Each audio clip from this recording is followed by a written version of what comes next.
Hey there, everybody, and welcome to another exciting episode of The Next Stage. My name's John Jacobs, and with me, as always, Vance Daniels. Vance. How we doing?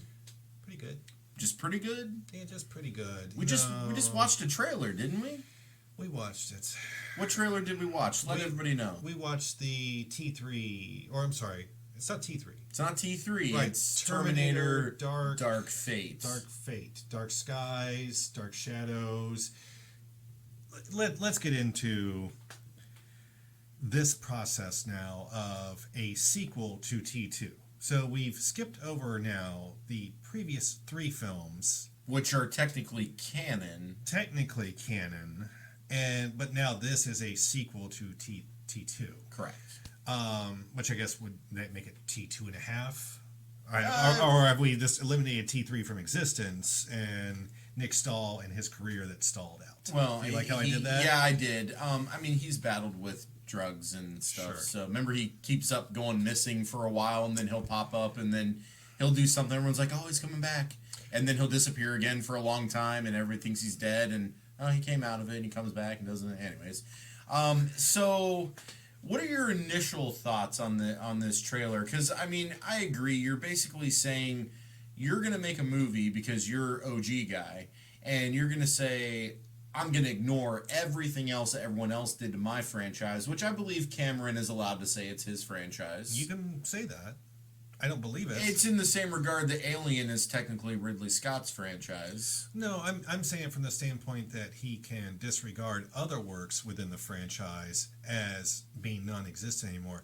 In the same way that George Lucas was ignoring everything else in what used to be the expanded universe and saying, well, that's not what happened in which I think is Star interesting Wars. because he had to agree for all the EU content before it was released. So Right. why would you bitch about it if you agreed to it? And it's not like he didn't get $1 out of every single thing that was ever sold in every type of EU thing. And it's the same thing with James Cameron. You've been getting paid for years, motherfucker, on all this other shit. Oh, Even yeah. if it didn't meet all the goals it was supposed to, and we'll get into that. Look, he's got Avatar money. He's got Dive into the Bottom of the Sea money. James Cameron does it all. I love that South Park episode where he literally goes to the bottom of the ocean to raise the bar, and they didn't think anybody could do it. Oh, he did. He went down there and raised that bar. I love the little song, James Cameron. Yeah. I don't know. Anyways, but then, so you're coming back to your franchise. You're going to make the true trilogy round-outer that you wanted to make. But As producer, not director. Correct.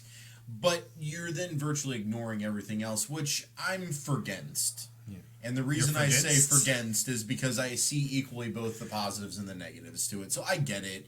It's a shitty move to all the other actors and producers and artists and crew workers, that went into making all these other films and putting these stories together, even though we all agree Genesis was trash. It just made no fucking sense. But anyways, T3 wasn't any good, and even within the look, T3 had its moments, and we agree the ending was awesome. That no matter what you did, you weren't going to prevent Judgment Day. That was cool. Yeah. We're not talking about Arnold in the Pitmobile with the sunglasses. We're not talking about Talk to the Hand Arnold. Like, that's not what we're talking about. Okay, we get it. Everybody hated that. We understand. But we get Linda Hamilton back instead of just being dead in a coffin that's full of guns. Yeah. So we get her to come back, but who's the big star we're missing from this film? I'm going to say our friend and your friend, Edward Furlong. Yeah. And we all get that Edward's had some issues. He Shia LaBeoufed out a long time ago. Hey, we all hit that spot in our 30s where we just said, fuck it to everything. Where we get drunk and go in a grocery store and release lobsters. Be free, my minions. But, if you were going to bring everybody back, you throw Ed into fucking celebrity fitness camp and give him that makeup trailer for 24 hours. Dry his ass out. Right. And you know what? The guy could probably still work. He might still be a little screwy, but... he is going to play the guy who is supposed to be the savior of humankind. Right. He's going to be a little fucking crazy. Right. Knowing with all of the pre-knowledge that this character had and everything that was weighed on him, this is going to be a guy who maybe could play that character. You know? I agree. It's like I envision like some guy in a black suit, like like bustling in his bedroom. It's all dark. Like the light shines in, and he's in bed. Like, oh, what's going on? He's like, come on, Edward, come on, gotta get you back to work. Come on, get up, we're going. He like you said, put him in some type of like quick workout camp, Right. get some makeup done, cut that hair, like run some lines. Like, we're getting you back to work, Edward. You got to do this movie for us. Lines has been part of his problem, but I think I think those were rails, man. Well, okay. Well, whatever your favorite terminology is, whatever you do at home is fine. I think the bigger problem here is this a film, and you ask yourself, is this a film that really needed to be made? I say yes, because I feel like every follow-up from T2 has not delivered in the way T2 did, and we go back to the raising the bar joke. Look, this film was made in 1991, and when you watch it today, it still holds up. Okay. So how do you even begin to not only match that, but then best it?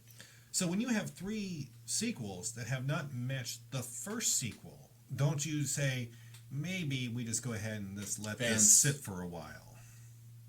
I know that. But if you're going to, if that was the only motivator, why not reboot entirely? Well, I feel like they kind of tried with Genesis, and dude, my man was in there, Jai Courtney, you know it. So, wow, terrible movie though. I really want Jai Courtney to get some better roles. I want him to have a breakout. I want him to be taken seriously, because I know people laugh at him right now, but hey, look, he's making movies, he's getting paid millions, we're not. So, but when you had a sequel that had Christian Bale, that had Anton Yelchin, that had Bryce Dallas Howard, and Michael Ironside. Michael Ironside. He was in it. I mean, he was in the sub the whole time, but he was in the movie. I can't state this passionately enough. Michael Ironside is like the allspice as an actor. Anything you put him in or on, it's going to be okay to a certain degree. He always makes whatever he's in just a little bit better. And we're going to probably lose the guy at some point very soon. But he's going to hang on, man. I hope he does for as long as possible. But it was a movie that you still were seeing through like, I don't care. Yeah, and I liked it that it was more set in the war. Yes. As you and I had a conversation though, but it still wasn't the war I wanted. Hey, look, I realize I'm going to start talking entitled here for a minute. Just deal with it. I have always wanted a film about the war. Not the film we got in Salvation. Right. I wanted a film of the war that we got in the first 2 Terminator movies, where it's dark, it's purple and blue lit, there's lasers, there's ground troops, people are getting blown up and died, they're going into bunkers where humans are hiding and eating rats, and Terminators are infiltrating. Like, I want that war. I want the scenes that Cameron shot about what the future looks like. I want that literally in a 2-hour movie, and they haven't done it yet, and I can't figure out why, because who wouldn't want that movie? Right. How is the special effects production from, what was it, 1984 for the original Terminator? Yeah. How is that not being able to be replicated in a current full-length version? movie, not just flashbacks in the sequel. You're right. Every one of those flashback scenes, they were amazing. Right, and you felt like, man, this sucks ass. No, you haven't felt like that anything I don't else want to live of in it. this future. Hell no, you don't. I mean, future sucks. Sure, you can get your phase plasma rifle in a 40-watt range at every fucking gun store, apparently. So much so that you can ask for it when you walk into a 1984 gun store. I love it. And that guy's just like, hey, man, what you see is what you get. And I think not even phased by it. I think that pissed off the original T-800, because then what did he do? Loaded a shotgun and blew the guy away. Yeah, he probably could have paid with modern day currency for all the other people he killed. That really an indicator why you really need a 7-day waiting list sometimes when somebody walks in and wants that rifle, man. All right, you got some lunatic wants a phase plasma rifle. He's got to wait. He definitely have to wait for the that other guy. He's okay. Yeah. We'll give it to him. Linda Hamilton coming back. I'm cool with it. I feel like that her character, other than arguing the Terminator, right? Because it's a different one each time. Yeah. But the learning capacity of the Terminator is fascinating. It helps drives the narrative of a machine becoming human, and how we cross machines with biology and create new organisms and stuff like that. But her coming back, her character had the most growth. She was just a carefree mid-20s waitress who loved life in the 80s, and then she was thrust into this that she had no control over completely changed. She started training, she started learning about guns, she started learning how to drive different vehicles and take care of herself so she could train her son. So then we get to T2 and she's dubbed a lunatic, but she's a badass. Yeah, fucking cachets. But the one thing that really bugged me about the trailer is the guy they got for Terminator. Yeah. I already forgot his name and we just looked it up. Gabriel Luna. Yes. I'm sorry, but in this trailer, he just looks like a stay-at-home dad. Yeah. He's wearing jeans, like some Pumas, and a shirt kind of like mine. And this is the villainous Terminator. I don't see it with this guy. The marketing department said, "How can we get more dads involved?" Right. And making Dad the Terminator could be one of those ways to make more dads say, "Hey, I want to see this film and see if Dad can get one over on these young kids." Now, one thing I do like is how they're evolving the Terminator technology as they typically do. So we have two evolutions of Terminator technology. The first one is we have a hybrid of the T3 Terminator, which was more nanotech, and the T2 Terminator, which was liquid metal. The Terminator villain in this film seems to incorporate both concepts into one, which I think is awesome. Because independently, I love them both in each film. Now we have a Terminator that's kind of got both of them together, which I think is cool. I really like that concept. And I like how we've evolved the Hero Terminator to more of a actual cybernetic type thing. It's not just human skin over top of a, Terminator exoskeleton. The machine parts are literally grafted into and a part of the organic parts of the Terminator. So it is a true living, breathing cybernetic life form, and I think that's cool in terms of evolving them. That we had this enemy, this antagonist that, so far as we can see, doesn't seem to have a lot of dialogue or emotion or content. Just or like that. Trying to get him. Just trying to get him. That can turn amorphous in these situations, and when needed, granted in different ways from the liquid metal one, but it doesn't really feel like as big of a change from the first Schwarzenegger Terminator to the Patrick Terminator. Yeah. It kind of feels along the same lines, and that's why I'm just like, well, you're not really giving me anything that much newer. Well, we're not going to replace Robert Patrick. He fucking nailed T-1000, and I think that's a hard standard to get over. I'm not going to lie. I love his character. We had this discussion. I never thought Robert Patrick was menacing in any real way, shape, or form. But straight face the whole time, just stone face killer, man. Just, as he's getting thrown in the wall. But then Arnold shows up in some cabin with a beard, so he didn't die in the liquid hot steel, or this is another one that looks like him. Let's face it, no matter what type of Terminator movie comes out, Arnold is showing up. Of course. We got that. If the brother can get $1, he can get it. Look, we got that. And then we looked at the cast, and there's apparently another credited Terminator that's not even shown in the trailer, so that should be interesting. I guess fundamentally when it comes down to the job of a trailer is to make you excited for a movie, to give you some information about a movie. Sure, but not ruin the movie. Well, which they tend to do. Once we get to the final trailer, it ruins the movie.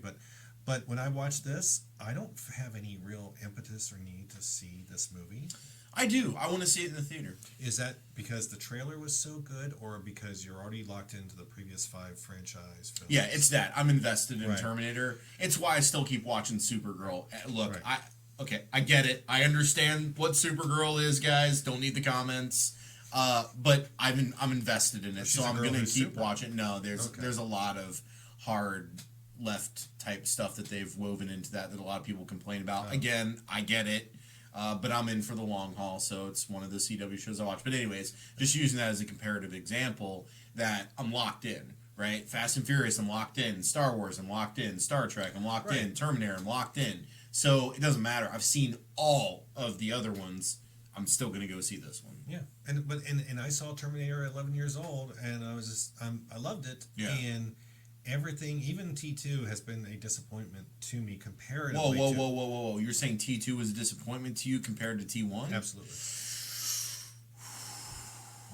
Aaron, what do you got to say about that? I'm speechless. Yeah.